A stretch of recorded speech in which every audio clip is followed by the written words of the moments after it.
Before we begin the presentation today, it is important to understand that this material is presented for educational purposes only, and that UBIT Professional, its representatives, officers, affiliates, and clients have not been engaged in rendering specific planning, investing, or professional services. Questions relevant to your specific tax, investment, accounting, legal, estate, or planning needs should be addressed to practicing members of those professions after fully disclosing all relevant and material facts regarding your situation. Because of the technical nature of this material and the fact that the laws are ever changing, the assistance of a competent, qualified professional is recommended when implementing any ideas discussed today. UBIT Professional and all its affiliates, representatives, and officers do not provide any legal or tax advice. We provide education on topics related to unrelated business income tax and recommend that you work with a professional as to your specific tax needs. Thank you.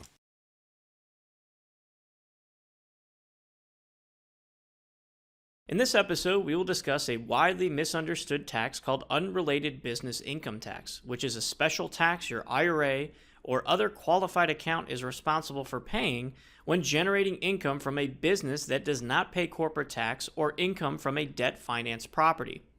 Now, before we delve into what this actually means and the circumstances where you could be affected, you need to know that although your IRA may possibly be subject to taxes, there are some extraordinary benefits and compelling reasoning for why paying this unrelated business income tax on the proceeds from your real estate and other alternative investments can be a good thing. This may seem somewhat counterintuitive at first, but stay with us as we will decode this special tax for you and show you how a perceived negative could actually be a positive for your IRA and qualified account investments. So today is about taking a proactive approach, and when investing with your self-directed IRA, addressing UBIT before it becomes a problem for you, or if you're a financial professional on the call, a problem for your client. So first, we will define unrelated business income tax, or in the context of debt leveraged property, unrelated debt financed income tax. We'll talk about the activities that trigger this UBIT and UDFI. We'll discuss the accounting and calculations to consider, and then the solutions to perform these calculations and file the necessary tax documents. So first, let's talk about the core fundamentals of self-directed investing and, from a tax perspective, why using an IRA is beneficial for investors. You are likely aware of the main benefits of using an IRA, 401k, or other tax-exempt account. The main benefit is that you can avoid paying ordinary income taxes and capital gains tax on your real estate and alternative investment profits. And this, of course, is an incredibly powerful tool to reach financial freedom. Investing in the absence of taxes can significantly accelerate the accumulation of wealth. So what do I mean when I say the IRA is a tax-exempt account? In the simplest of terms, this means the IRA, unlike when you invest personally, is not subject to paying taxes on the investment proceeds from rents, interests, most capital gains income, and other qualifying investment proceeds. So when is the IRA taxed? Well, it depends on what type of account you are investing with. Are you using a traditional IRA or a Roth IRA account? So what's the difference between a traditional and Roth IRA account? A traditional IRA account is a tax-deferred IRA, meaning when contributions are made to the account, you receive a tax deduction. Therefore, when you withdraw funds after the age of 59 and a half, you have to pay taxes based on your ordinary income tax rate. A Roth IRA, when contributions are made, you do not receive a tax deduction. All income that you derive from rents, interest payments, royalties, etc., grow tax-free. And then when you distribute funds after the age of 59 and a half, because you had already paid taxes, you are not taxed upon withdrawals. So you either pay taxes on the seed or on the crop. In a Roth environment, you're paying taxes on the seed, therefore you don't have to pay taxes on the withdrawals or taxes on the crop. With a traditional IRA, you do not pay taxes on the seed because, again, you get a deduction. You can still grow the account and avoid taxation in each incremental year, but eventually you have to pay taxes on the crops when you begin taking withdrawals after the age of 59 and a half. Now, I mentioned that your IRA and 401k or other tax-exempt accounts, you can avoid ordinary income or capital gains tax from rents, interest payments, so on and so forth. However, there are a few instances where your IRA could potentially be taxed and the investment proceeds would be taxed at a special tax rate. And this is when your IRA is investing in a business that does not pay corporate tax, like an investment in an LLC or limited partnership, and when your IRA borrows money to purchase real estate. And this is known as leveraging your IRA account or leveraging your self-directed investment account. And we'll discuss these two areas in detail as the presentation progresses. First, let's define unrelated business income tax. UBIT is a tax on income derived from activities not related to the primary purpose of the tax-exempt account. From the IRS website, UBIT is defined as income from a trade or business regularly carried on that is not substantially related to the charitable, educational, or other purpose that is the basis of the organization's exemption. Additionally, UBIT tax is also triggered when your IRA takes on debt to acquire real estate. And we're going to further examine this as we go forward. Now, you're going to hear several different terms used throughout the presentation, different acronyms used. And if you research this further, if you read into the Internal Revenue Code, or if you're reviewing any white papers or reports by any CPAs or other financial advisors, you can hear different terms used. So I just want everyone to understand some of the semantics involved here. So you hear unrelated business income tax, UBIT. You may hear UBTI, unrelated business taxable income, which is referring to the income derived from the activities that trigger this special taxation. And then in the context of debt leverage property, you're going to hear unrelated debt financed income tax, or UDFI.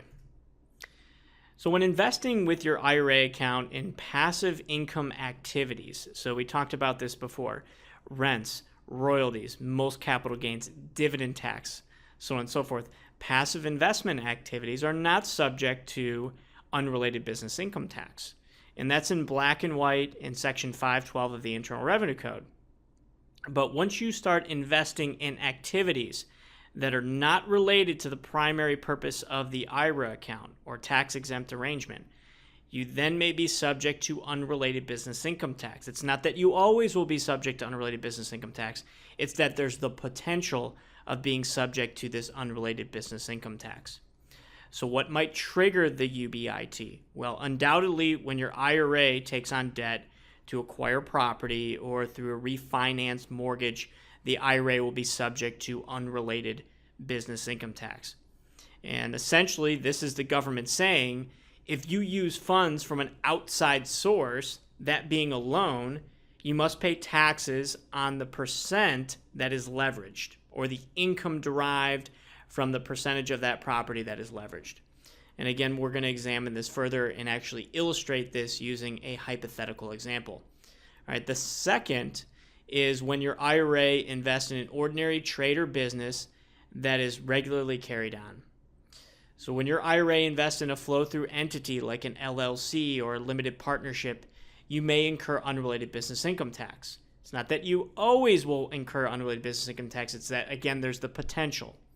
Now, most people stop me there and say, well, wait, John, why are we not taxed on publicly traded stocks that we hold in our IRA account? We invest in this stock. We receive income from dividend payments. Isn't that the same as investing in an LLC or limited partnership? Well, not necessarily. It's very similar, but vastly different from a tax standpoint. When investing in a publicly traded security, you're investing in a C corporation, which is taxed at the corporate level. And then income is paid to the shareholders in the form of a dividend. And like we talked about in Section 512 of the Internal Revenue Code, it's in black and white, dividends are exempt from taxation, or exempt from this UBIT tax when your IRA is investing, of course. Only when your IRA or other tax-exempt account is investing. But when your IRA is investing in an LLC or a limited partnership, that LLC or limited partnership is not taxed at the corporate level. And income flows through to the individuals who own that company, which may be an IRA holder. And if that is income derived from unrelated business activities, then it's going to be subject to the unrelated business income tax. And this tax, this special unrelated business income tax, came about in the early 1950s. And that was because the government recognized that there were a number of nonprofit organizations that were exposing loopholes in the letter of the law. And they were preventing against tax abuse occurring in the country. And there were many nonprofit organizations, some universities, in fact, that were investing in commercial businesses. They were generating a significant amount of income, and they weren't paying taxes because they were a nonprofit organization. So the IRS and the federal government in the early 1950s set out to eliminate these tax loopholes and eliminate the unfair advantage, quote unquote, unfair advantage that these nonprofit organizations had. So when you look at unrelated business income tax and the genesis of unrelated business income tax, it starts to put things into focus as far as why this special tax exists. Because you're using money from an outside source to acquire properties, or because you're investing in a business that's ongoing, it has a certain level of frequency to it, and it's not substantially related to the primary purpose of the tax-exempt entity. And this is a very gray and vague area of the law. When investing in particular in an LLC or a limited partnership, again, we can't say without a doubt that you will be subject to unrelated business income tax just by investing in an LLC or limited partnership.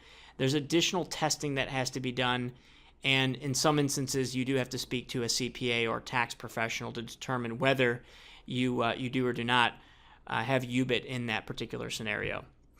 So we'll talk about these two individually. Let's first start off with debt financing property. Unrelated debt financed income tax. So tax on income in proportion to the debt to acquire the property. So let me give you a brief high-level example, and then we'll go a little bit further into detail in just a moment and walk you through some of the accounting principles associated with this.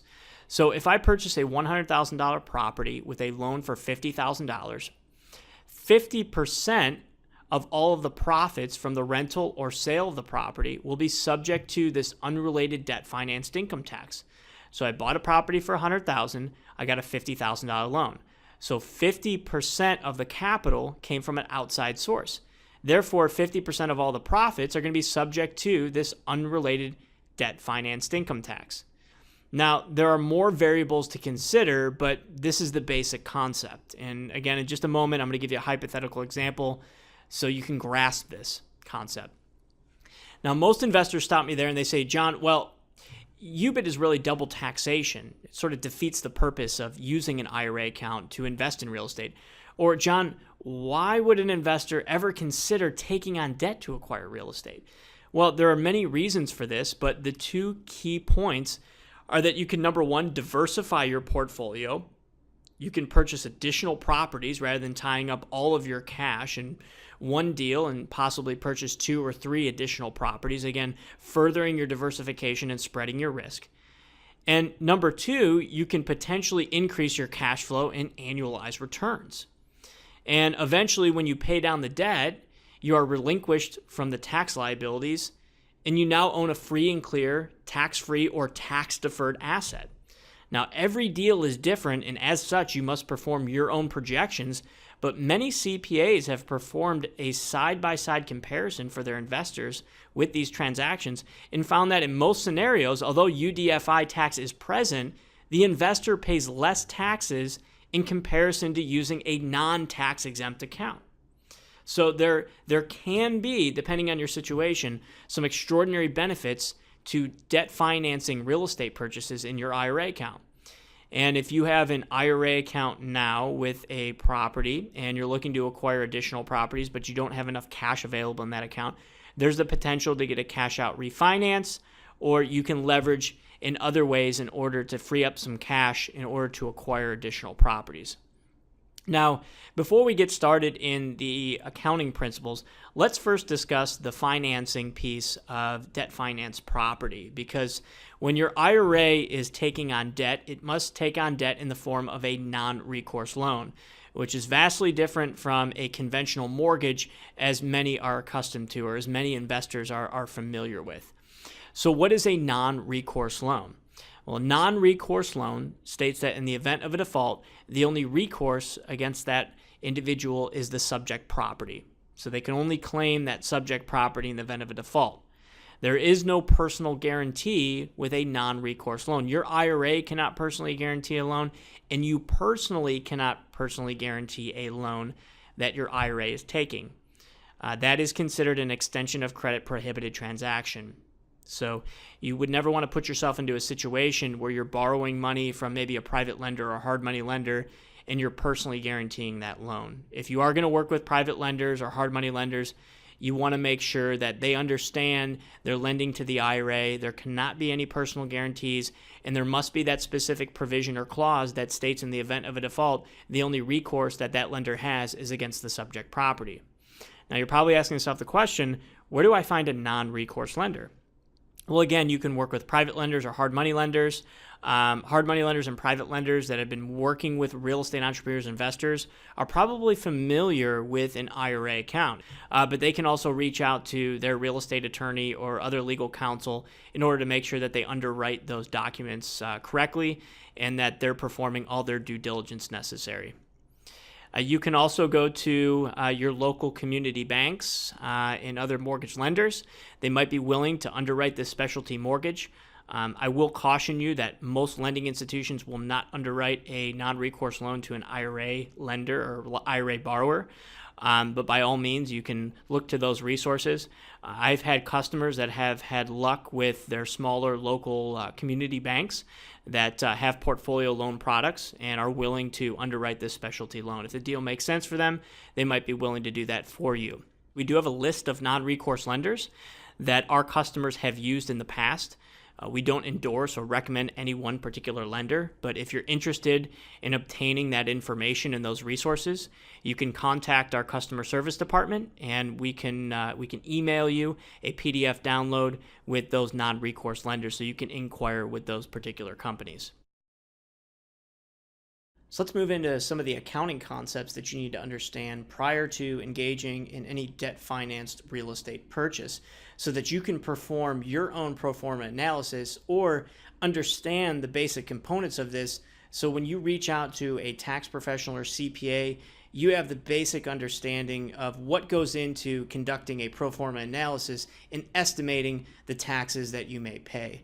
So in this scenario, as you can see here, we're purchasing a property for $100,000 using the IRA account. We're getting a loan from a non-recourse lender in the amount of $50,000. So at closing, the IRA account sends a wire transfer to the title company in the amount of $50,000, and then the non-recourse lender sends a check or a wire transfer in the amount of $50,000 to the title company. So because the non-recourse lender put up 50% of the financing, 50% of all the profits are going to be subject to this unrelated debt financed income tax, as we discussed just a moment ago. Now, we're going to assume for this situation that in the first year, there are no interest or principal payments made. Therefore, the average indebtedness will remain at 50%. Therefore, 50% of all the profits will be subject to this unrelated debt financed income tax. So we're assuming we can command a $1,000 monthly rent, which brings us to $12,000 with our annual gross rent. Now we're going to factor in a 1-month vacancy, which brings us to $1,000 less our vacancy. Our effective gross at that point is $11,000. Less our expenses, taxes at $300, insurance $500, repairs $500, property management 10% of gross income brings us to $1,100. Our total operating expenses $5,100. Straight line depreciation brings us to $2,909. Our total deductions $8,009. Now again, as I mentioned, only 50% of this property is debt financed. Therefore, only 50% of this $11,000, our effective gross income, is subject to the unrelated debt financed income tax. And then we do, as you can see here, have the ability to write off our expenses and depreciation, but we can't write off the full depreciation because only 50% of the property is debt financed. Therefore, we only get 50% of all of the deductions. So going down here, you'll see we have unrelated debt financed income. So 50% of our $11,000, which is $5,500, is the amount that we are subject to paying taxes on. Then we have our unrelated debt financed expenses. So 50% of our total expenses or write-offs, $8,009. That brings us to $4,004.50. So our unrelated debt financed income less our unrelated debt financed expenses, $5,500 less $4,004.50, brings us to $1,495.50. Now we have a $1,000 unrelated business income tax exemption. So the $1,495.50 less our $1,000 exemption brings us to $495.50. So we started with $11,000, as you can see here. And less all of our expenses, depreciation at 50%, etc., brings us to $495.50 is our taxable exposure. Now, if we had, let's say this number was $900, well, we're under the $1,000 exemption. So if we're under the $1,000 exemption, we don't owe any taxes. Therefore, we're not even required to file the 990T form, which we'll get to in just a moment. But back to the scenario here, we have $495.50 in taxable exposure. So we're going to go over to the trust tax table. Now, this is the most egregious tax table in the country. And as you can see here, income over $12,150 is subject to $3,140.50 plus 39.6% over the $12,150. Okay, so you could pay a significant amount of taxes based on the situation, but going back to our scenario, only $495.50, we're subject to the lowest tax rate of 15%. Income under $2,500 is only subject to 15%.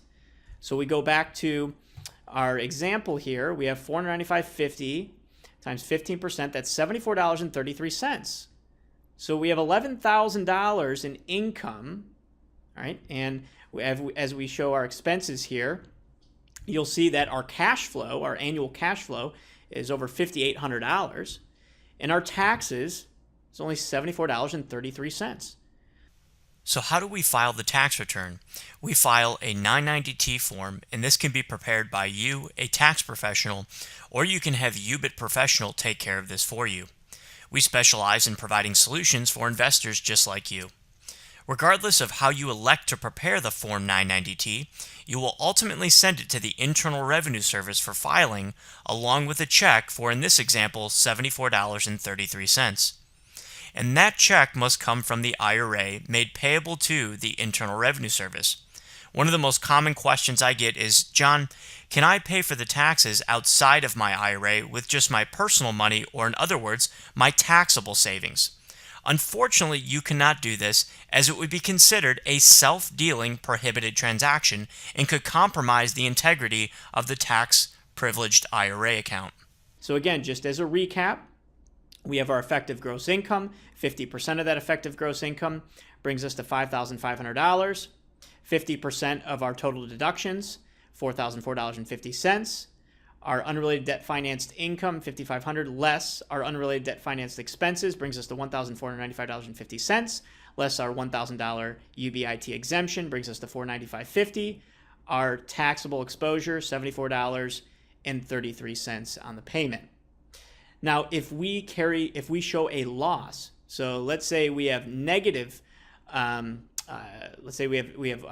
showing negative unrelated debt financed income, then we could potentially carry forward the loss to offset future gains.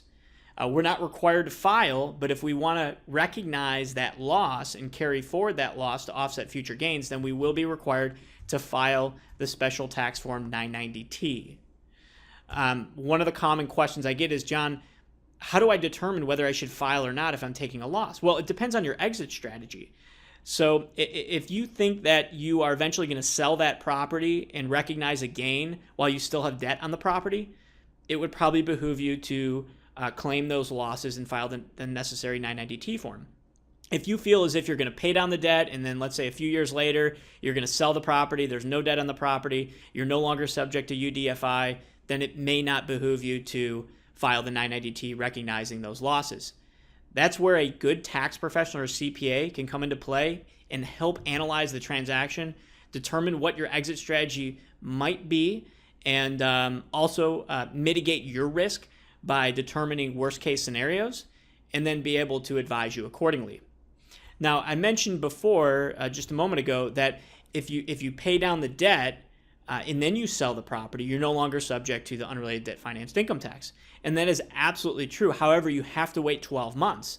So if I pay down the debt on this property and then I wait 12 months, and let's say month 13, I sell the property or I continue to produce rental income, I no longer will be subject to paying the unrelated debt financed income tax on the gains following that 12-month period after I've paid down the debt.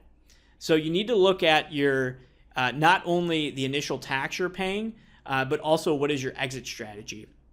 And as I pay down the mortgage, let's say in the next year I go from 50%, let's say I pay a significant amount towards the principal balance, and my average indebtedness is only 30% in the next year. Well, then only 30% of this $11,000 is subject to the UDFI. I can only take into account 30% of my expenses, but that will significantly reduce, in most scenarios, that would significantly reduce my taxable exposure. And by then, maybe I'm paying, let's say only $40 in taxes for that second year. And then again, that will diminish year after year after year as I pay down that debt.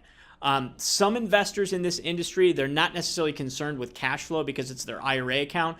So they take every dollar that they possibly can and put it towards the principal balance so they can pay down that debt faster. Therefore, they have less taxable exposure or the risk of, let's say needing to sell the property very quickly, recognizing a significant capital gain, and then paying a significant amount of taxes on that gain because there's still debt on the property. So again, some planning, preparation is absolutely imperative when engaging in these transactions. For this tax schedule, you can go directly to the IRS website. Some other resources for you, to reiterate, publication 598, and then the 990T form, which you'll prepare and file with the Internal Revenue Service and send a check if necessary, or if you're claiming a loss, you're just sending in that 990T form. You can also find this on the IRS website, and there's also instructions that go along with this 990T form, and you'll see this referenced in publication 598 as well, which is an IRS publication which is going to discuss more in detail this unrelated business income tax. And again, you can also go to Internal Revenue Code 511 to 514 for more information. Those are just some of the key takeaway resources for you throughout this presentation. What are some of the other real estate investments that you might be subject to paying unrelated debt financed income tax with? Subject to real estate purchases. So if you're investing in a property subject to the existing mortgage, that still is a debt financing activity, therefore you're subject to unrelated debt financed income tax. Lease options to purchase, cooperative lease options. So if you are leasing a property with the intent to exercise an option and then sell to a tenant buyer simultaneously, that would still be a UDFI activity. And then investing in a real estate syndication with leverage. So if you're investing in an LLC, for example, with 4 or 5 other investors, and that particular entity or syndication is using a hard money lender to acquire, let's say, an apartment complex, there's still debt leverage there in a way, and therefore unrelated debt financed income tax would be incurred in that scenario. So investing in a business or a flow-through entity such as an LLC or limited partnership. Okay, this is where your IRA is generating ordinary income that is not related to the primary purpose of the account. And this is a very vague gray area of the law. What constitutes UBIT with what types of investments? It really depends on the scenario. And there's tests that have to be done, and it's really necessary for you to speak to your tax practitioner, your CPA, or if you're investing in a business and that business has a CPA or other financial professional that's working with that entity and its investors, you would want to speak to those individuals. But essentially, going back to what we talked about at the beginning of the presentation, when your IRA is investing in a business that does not pay corporate tax, you might be subject to this unrelated business income tax. And you're probably asking, why do you have a picture of a laundry machine and a box of soap? Well, let me give you an example of why this UBIT came about. And I briefly mentioned it earlier in the presentation when I talked about nonprofit companies or nonprofit organizations many, many years ago in the early 50s that were investing in commercial businesses and not paying taxes. And then UBIT came about to eliminate the quote-unquote unfair advantage. So let's say, for example, we invest $100,000 in a laundromat, and we're charging 50 cents per load of laundry. And all of the income that we generate from those activities flows through to our IRA, and we don't pay taxes. Again, we're charging 50 cents per load of laundry. Now, let's assume that across the street, there's a competing laundromat an identical business, same amount of machines, charging 50 cents per load of laundry, same customer flow. That investor, the owner of that company, is using taxable money. And so he charges 50 cents per load of laundry. All of the income that he derives from those business activities goes to himself, and he pays taxes based on his tax rate. Now, as a savvy business owner using my IRA account and not paying taxes on any of my income, I recognize that I can still achieve the necessary profit margins by only charging 25 cents per load of laundry, undercutting the competition and generating more business. But my competitor, unfortunately, he doesn't have those same profit margins because he has to pay taxes on his income. And in a way, I have a quote-unquote unfair advantage. So again, that sort of starts to put things into focus for investors, why this UBIT came about. It's not necessarily to impede upon your ability to invest in businesses and take advantage of all these great opportunities. It was put into place to eliminate the quote-unquote unfair advantages. Now, as I mentioned before, just because you're investing in an LLC or limited partnership doesn't necessarily mean that you're subject to this UBIT tax. What it means is that if you're investing in a business that's not paying corporate taxes, you need to further analyze the transaction, speak to a CPA or tax practitioner, or go directly to the company you're investing in and determine if you are going to put yourself into a UBIT situation or not. Now, in order to claim the income associated with an investment in an LLC or limited partnership, the Unrelated Business Income Tax, you'd file a 990T, very similar to if you were to take on debt to acquire property. As far as determining what amounts need to be added to this 990T for entities, LLCs, limited partnerships, generally there's a K-1 that is issued by the investment sponsor. And that K-1 would be sent to you, that income being claimed to your IRA account, and then you could complete the 990T form and file that with the IRS for whatever payments necessary. Or you might actually be showing a loss, and in that instance, you could potentially carry forward that loss. Some of the other considerations with your IRA running itself as a business, if you are a real estate rehabber, aka flipping, your IRA may be subject to this unrelated business income tax. Common question is, what constitutes UBIT when flipping real estate? Well, that is a very vague area of the law, very ambiguous topic. The rule of thumb used in the industry is 3 to 5. So if you are exceeding 3 to 5 rehabs, you could potentially be subject to this unrelated business income tax. But even with that said, one rehab could potentially trigger UBIT. This is really an unwritten rule. It hasn't necessarily been tested to its full potential to determine going forward whether you have UBIT or not and what exact number constitutes UBIT. And so this is sort of a area of the law that is still evolving. Investors are flipping real estate, and they are not subject to taxes. But there are some folks that are rehabbing properties in their IRA account, and they are paying the taxes. And again, that's not necessarily a bad thing, because if they're profitable and they're successful, they might be paying taxes, but they're still achieving the level of returns that they desire. Wholesaling properties, same as rehabbing properties, depending on the amount of deals you're doing on an annual basis. Again, if it's ongoing, it's considered a trade or business. It's not substantially related to the primary purpose of the IRA account. You have an unfair advantage. You're probably putting yourself in a UBIT situation. Equipment leasing, that could also be a UBIT activity. Investing in real estate syndication. So if you're investing in an LLC or limited partnership, and again, it's considered an ongoing trade or business. There's a frequency or pattern of investments that are made that's not substantially related to the primary purpose of the IRA investment or the IRA account, then you're subject to this unrelated business income tax. As far as entity formation and unique ways in which people are investing, there are some folks that will set up what they call blocker corporation, where they set up a C corporation so that when their IRA makes an investment with, let's say, a group of other investors or IRA investors, they are subject to the corporate tax rate, and dividends flow through to each IRA account, and they're not subject to the egregious trust tax rate. Again, they are subject to the corporate tax rate. which is vastly different.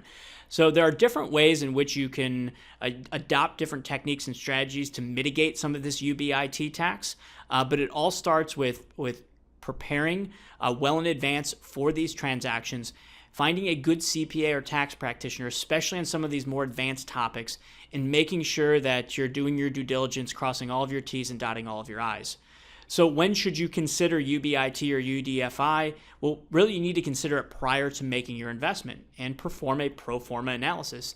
In the case of investing in debt finance property, you want to build out a pro forma analysis, determine what your estimated tax is, and ensure that you're achieving the level of cash flow that you desire for your IRA account. If investing in a business, an LLC or limited partnership, discuss it with your CPA. If you're a passive investor in an LLC or limited partnership, ask the important questions. How are you preparing the K-1 statement? Can you give me a copy of a proposed K-1 statement? How are you reporting this income? What's the projected income? And that way you can determine what your UBIT exposure could potentially be. There are 3 ways to stay compliant with UBIT. Option 1 is do it yourself. You can certainly prepare Form 990T yourself. However, the challenge is that according to the IRS 990T instruction document, it will take approximately 141 hours to understand and prepare Form 990T on an annual basis. This doesn't include any applicable state forms or supporting schedules. Our website provides comprehensive education and resources from the IRS to learn the laws and how to file, but for most IRA owners, this isn't a good use of time because it takes your focus off your retirement investing and finding the opportunities that will benefit you. The second option is to have your CPA or tax professional complete this for you. This is also certainly an option, and we would always encourage you to consult with your tax professional. However, most tax professionals do not regularly, if ever, deal with UBIT and the specific requirements for this special taxation. In most cases, there is a learning curve that may require higher fees for the estimated 141 hours of work needed. Interesting enough, we work with hundreds of CPAs and tax professionals who refer their 990T reporting requirements to us because it's not their main focus, and we are the easier solution for these needs. The third option is to have UBIT professional help you with UBIT compliance and prepare your Form 990T. You see, UBIT compliance is what we do best here at UBIT Professional. Our trained specialists have helped prepare thousands of UBIT filings. You simply supply us with the information, and we quickly and cost-effectively prepare Form 990T so you are UBIT compliant. It's that simple, so explore our website for more information, and if you're ready to get started, contact us today. At UBIT Professional, we focus on UBIT so you can focus on your success.